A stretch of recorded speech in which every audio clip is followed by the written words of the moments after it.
કારણ કે મારી પાસે 638 બાળકો છે।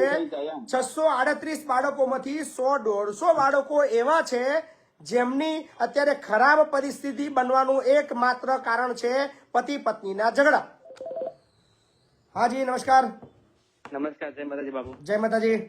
બાયડ તાલુકાના ચિત્તોર ગામમાંથી બોલું। હાજી બોલો ને બાપુ, મારે એવું થયું કે મારા વાઈફ 1 વર્ષથી રિસાઈને બેસી ગયા છે। કેમ રિસાઈ ગયા છે? એટલે એમાં એવું છે કે બાપુ શું છે, એમને સાસરીમાં અફેર બનાવ્યા બીજા જોડે, બરાબર। અચ્છા। એટલે પછી મારા ઘરવાળા ના પાડે છે કે ભાઈ લાવવાનું કોઈ એ નથી, હું પણ ના પાડું છું, પણ એ લોકો એમ કે દિવસ આપે નહીં અને જેમ ચાલે છે એમ ચાલવા દેશું કે। બહુ અઘરો કેસ છે તમારો યાર। અને બીજું સાહેબ, એમને મહિલા સુરક્ષામાં કેસ મૂક્યો છે। મહિલા સુરક્ષા વાળા એમ કે 1 લાખ રૂપિયા આપો તો દિવસ આપશે એમ। 1 લાખ રૂપિયા આપો તો દિવસ આપશું? હા, બાકી નહીં એમ, બીજું કઈ નહીં સાહેબ। એમને એકવાર અફેર બનાવે ચાલે સાહેબ, 5-5 વાર સાસરીમાં અફેર બનાવે સાહેબ, કઈ રીતના ચાલે? અઘરું છે, બહુ અઘરું છે। અને એને ના રહેવું હોય તો પછી સાહેબ ના રહી શકે, પણ આવું તો ના કરવું જોઈએ ને। બિલકુલ, એને જો ના જ રહેવું હોય બીજું સાહેબ કેવું, એમના સમાજને મેં કીધું, એમના સમાજ પણ એમ કે અમે આ વાતમાં એગ્રી થવા માટે તૈયાર નથી એમ। બરાબર। એમના ભાઈઓ પણ કે છે કે તો તમે તમારા વાઈફ નું ધ્યાન રાખો સાહેબ। હું કઈ રીતે, હું નોકરી કરું તો ધ્યાન રાખું વાઈફ નું। સાચી વાત છે, બિલકુલ સાચી વાત છે।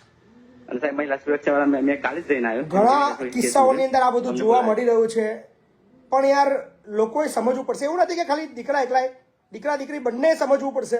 તમે જ્યારે લગ્ન ગ્રંથિથી જોડાયા છો ત્યારે એકબીજાને સમજવા, એકબીજાની કેર કરવી, એકબીજાની સંભાળ રાખવી એ તમારી ફરજ બને છે। શા માટે એક શોર્ટ કટ રસ્તા વાપરીને તમારી જિંદગી સાથે રમી રહ્યા છો?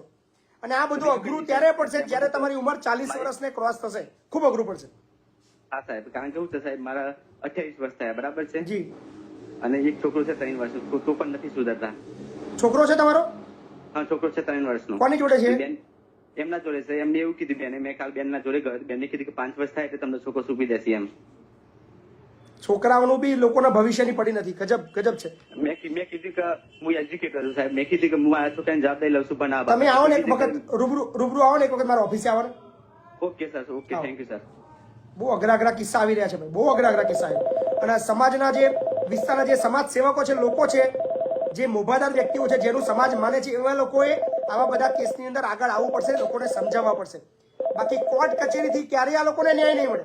આ બધા મુદ્દા એવા છે જ્યાં કોર્ટમાં કશું આ બધા મુદ્દા નહીં સાંભળવામાં। સમાજમાં તો બહુ આવે એ થવા વર્ગ્યું। હવે તો પેલા તો મને એક વિચાર આવેલો કે પેલા તો લોકોનામાં એવું થતું કે ભાઈ પાણીને લગ્ન કરે, 1-2 બાળકો થાય એટલે બોન કે ભાઈ મારો પતિ પરમેશ્વરની નીતિ રાખીને આખું એમનું જીવન ગુજારતા। બરાબર। અને હવે તો જો કદાચ 1-2 સંતતિ થાય તો બોન નાહી જાય અને પેલા ભાઈને 2 બાળકો ને એનું જીવન ગુજારવાનું બહુ કઠિન। માણસ નામાં અત્યારે સહન શક્તિ નામની અને લેટ ગો કરવાની જે ભાવના છે ને એ જતી રહી છે। સેજ પણ ઉપર નીચે થાય એટલે તરત જ છૂટાછેડા અને લગ્ન સંબંધ તોડી નાખવા પર આવી જાય છે, પણ એ નથી વિચારતા કે એ બેના ઝઘડાની અંદર એમના જે બાળકોની જે પરિસ્થિતિ થાય છે ને એનો અંદાજો એ બંનેને નથી આવતો। હા, એ બાળકોનું બચારે જિંદગી કઈ થઈ જાય ને, કારણ કે એમના મા બાપ, કારણ કે મારી પાસે 638 બાળકો છે। 638 બાળકોમાંથી 100-150 બાળકો એવા છે જેમની અત્યારે ખરાબ પરિસ્થિતિ બનવાનું એકમાત્ર કારણ છે પતિ પત્નીના ઝઘડા।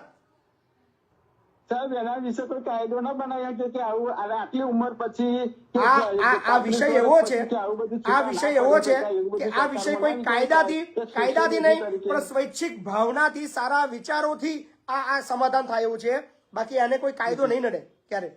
લોકોએ સ્વીકારવું પડશે, લોકોએ સમજવું પડશે અને લોકોએ પોતાના બાળકોની ચિંતા કરવી પડશે। ખરેખર બહુ અઘરો વિષય થઈ ગયો છે।